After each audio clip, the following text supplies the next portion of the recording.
जय जय जय जय जय शाश्वतम् आदिनाद ब्रह्म ओंकार शाश्वतम्। ओम। आत्मीय बंधुओं, इस तरह से वीडियो के रूप में बहुत दिनों से हम आपके सामने नहीं आ पाए। अति व्यस्तता रही और कई कारण रहे, जिसके कारण सावन का महीना प्रारंभ हो गया है। हरिद्वार से दिल्ली आए, मार्ग में बहुत कांवरिये मिले, बड़ा आनंद आया।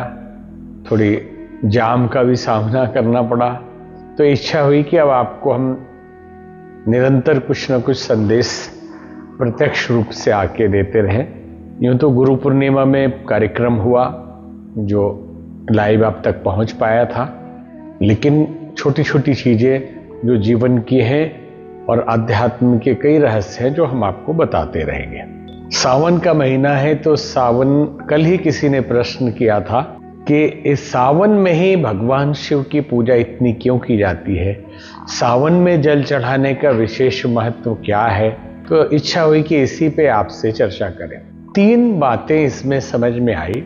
पहली बात तो ये है कि प्रकृति ने जो भी मौसम बनाए हैं उसका अपना अपना महत्व है। जैसे हम बसंत से ही प्रारंभ करें, ठंड के मौसम में पतझड़ आता है, सारे पेड़ जो बड़े वृक्ष होते हैं या छोटे, उनके पत्ते झड़ जाते हैं। और जैसे ही बसंत ऋतु प्रारंभ होता है, सारे पेड़ पौधे हरे भरे हो जाते हैं, उस पर हरियाली छा जाती है और मौसम भी ऐसा बदलता है कि सहज भाव से हम प्रसन्न होने लगते हैं, अंदर से आनंदित होने लगते हैं।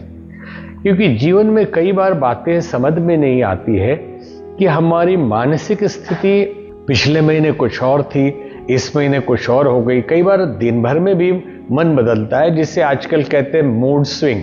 तो मूड स्विंग होता रहता है दिन भर में, कभी अच्छा नहीं लगेगा, आत्मग्लानि होने लगेगी, कुछ कभी बहुत खुश नजर आएंगे अकारण। तो मौसम के प्रभाव से भी ये सब होता है। जब मौसम परिवर्तन आता है उस समय शारीरिक जो हमारी ग्रंथियां हैं, उपत्तिकाएं हैं, उनके जो केमिकल स्राव है, रासायनिक स्राव है, अब अलग अलग रूप में होता है, जिससे मन कभी प्रसन्न होता है, कभी दुखी होता है। तो बसंत में प्रसन्न होता है, और उससे भी प्रसन्नता का विषय जैसे ही बसंत पंचमी सरस्वती माता का पूजन करते हैं, होली का समय आता है, तो मानसिक स्थिति एकदम दूसरी होती है, जिसमें मादकता वाली स्थिति आने लगती है, थोड़ी गर्मी बढ़ने लगती है, धूल उड़ने लगता है, और यूं तो कहा जाता है कि बूढ़े भी जवान हो जाते हैं, ऐसा लगता है, ये मौसम के प्रभाव से। इसी तरह 4 संधि बताई गई है मौसम परिवर्तन की, जिसे 4 नवरात्रियों के रूप में भी माना गया है। तो उन नवरात्रियों का भी एक विशेष महत्व होता है इसी कारण से। ठीक वैसे ही सावन का अपना महत्व है। पहले तो प्राकृतिक दृष्टि से, भारत की दृष्टि से, क्योंकि यहाँ 70 से 80% लोग अब तो नौकरी करने लगे, गांवों से दूर शहरों में जाके रहने लगे, किसान के रूप में होते थे और खेती करते थे अलग अलग रूपों में।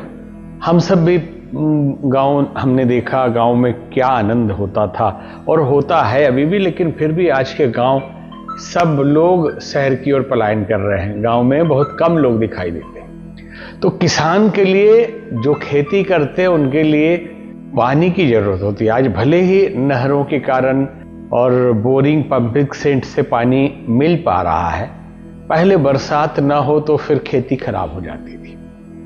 तो जैसे ही सावन आता था, एक खुशी, एक उल्लास का मौसम आ जाता था कि पानी बरसा, हवा बही, और कोई ऐसा झरना फुहारा किसी के घर में लगा हुआ नहीं होता था। होंगे कोई राजा महाराजा जिनके घर में फुहारे होते होंगे, लेकिन नेचुरली, प्राकृतिक रूप से हर गरीब अमीर के लिए परमात्मा फुहारे की व्यवस्था करता था। तो पहली बरसात में सब लोग खुल के स्नान करते थे, बाहर बच्चे खेलते थे, तो सबकी खुशी का मौसम ये सावन का मौसम होता था, और अभी भी है। लेकिन अब तो सब काम में लगे हैं, बाहर हैं, भाग रहे हैं, गाड़ियों में हैं, पानी बरस जाए, खुला कहीं मकान नहीं है जहां बाहर में जा सके, छोटे छोटे कमरे में डब्बे जैसे जीते हैं, तो पानी उनके लिए कष्टकारक लगता है, मुंबई जैसे लोगों के लिए। लेकिन ये किसानों के लिए, अन्न के लिए, पौधों के लिए बहुत जरूरी है। एक कारण तो ये सावन के महत्व का ये। दूसरा, भगवान शिव से जुड़ा हुआ है और उसमें भी कई कथाएं आती है, जिसमें 2 घटना हम आपको सुनाएं। एक तो घटना ये है कि समुद्र मंथन हुआ और कहा जाता है कि ये वही समय था, सावन का ही समय था जब समुद्र मंथन हुआ था, उसके पहले का समय। और उसमें ये पौराणिक कथानक सबको पता है कि समुद्र मंथन में 14 रत्न निकले और 14 रत्न में 13 नंबर पे जो रत्न था, वो रत्न क्या था? विष था, जहर था। और 14वें नंबर पे अमृत निकला। तो अमृत देवताओं में बांटा गया, उसकी अलग अलग घटनाएं हैं। उस कुंभ को, कलश को अलग अलग जगह रखा गया, जो कुंभ पर्व मनाया जाता है और कुंभों में संत जाते हैं, लोग जाते हैं। लेकिन उस जहर का क्या हुआ, ये भी सबको हिंदुओं को पता है कि भगवान शिव ने गले में धारण किया। और गले में जब धारण किया तो गर्मी शरीर में इतनी बढ़ गई, कंठ तो नीला पड़ा ही, लेकिन वो जहर का प्रभाव हुआ। तो सभी देवता भगवान शिव को प्रसन्न करने के लिए, उनकी गर्मी शांत करने के लिए बरसात भी करने लगे वरुण देव। सावन आ गया और उसी समय उनके ऊपर दुग्ध से अभिषेक करने लगे, जल से अभिषेक करने लगे, ताकि शांत हो जाए और भगवान शिव प्रसन्न हुए। इसलिए सावन में जलाभिषेक करने का विशेष तांत्रिक महत्व भी है, पौराणिक महत्व भी है और मनोकामना पूर्ति के लिए भी इसका विशेष महत्व है कि सावन के महीने में भोलेनाथ पे जल चढ़ाया जाता है।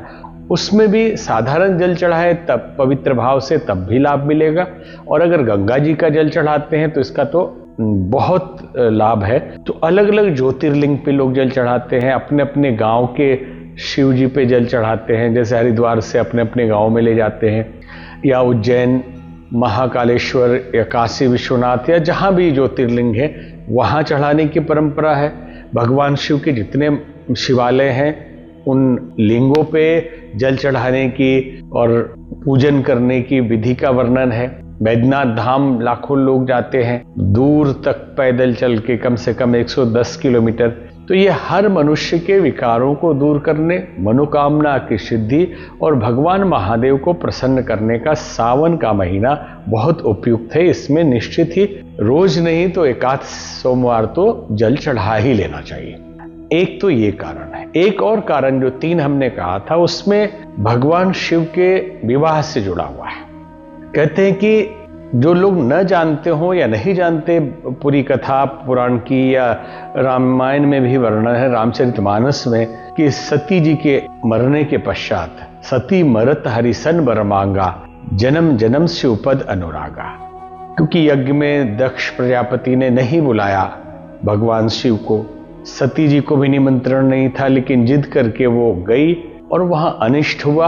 भगवान शिव का अपमान वो देखकर बर्दाश्त नहीं कर पाई और वहां उन्होंने कहा, सुनहु सकल रजनीचर जो था, हमरे बैरी विविध बरु था, कि हमारे बैरी ये सारे लोग हैं जो आए हुए हैं, और शिव जी की जिसने निंदा की है या सुनी है, उनको तो पूरा फल मिलेगा। और योग अग्नि से अपने प्राण उन्होंने निकाल दिया, ऐसी कथा है।